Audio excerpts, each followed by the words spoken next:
Je m'appelle Rachel Claiborne et je ne sais pas si quelqu'un croira ce que je vais dire. Mais tout ce que tu vas entendre, c'est vraiment passé dans cette maison. Quand on a acheté la maison, Marc, mon mari, était si fier. Une grande maison, pas chère, en plein cœur de l'Indiana. Je me souviens du sourire de notre fille, Ellie, courant dans le couloir en criant « C'est la maison de mes rêves !» Je ne savais pas encore qu'elle allait devenir notre cauchemar. La première nuit, j'ai entendu des pas à l'étage. Mais Marc dormait à côté de moi. J'ai cru que c'était Ellie. Quand je suis montée, sa porte était entr'ouverte. Et elle parlait à voix basse. « Bonne nuit, année, madame !» Sauf qu'il n'y avait personne. Les jours suivants, j'entendais des grincements, des murmures dans les murs. Marc disait que c'était juste la maison qui travaillait.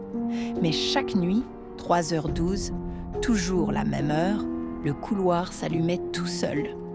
Et Ellie murmurait dans son sommeil. Elle veut descendre, jouer. Un matin, j'ai trouvé sous le lit d'Ellie un dessin.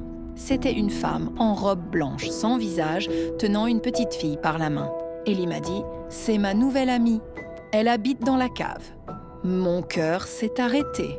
On n'avait jamais parlé de la cave à Ellie. Cette nuit-là, Marc a voulu vérifier. Il a ouvert la porte de la cave avec une lampe. Je filmais avec mon téléphone, juste au cas où. Quand la lumière a touché le mur, on a vu des dessins, des dizaines. Tous les mêmes. Une femme, grande, fine, sans visage. Et au milieu, écrite en lettres d'enfant. Elle veut jouer avec toi aussi. Le lendemain, tous les dessins avaient déjà disparu.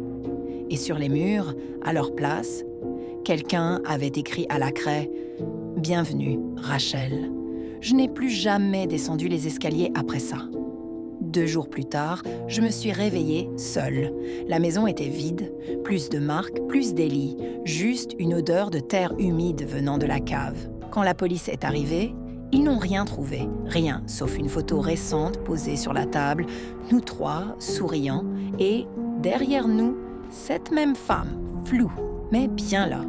Je raconte tout ça depuis un hôpital psychiatrique. Personne ne m'a jamais cru, mais chaque nuit, à 3h12, les lumières de ma chambre s'allument toutes seules. Et dans le reflet de la fenêtre, je la vois encore, debout, derrière moi.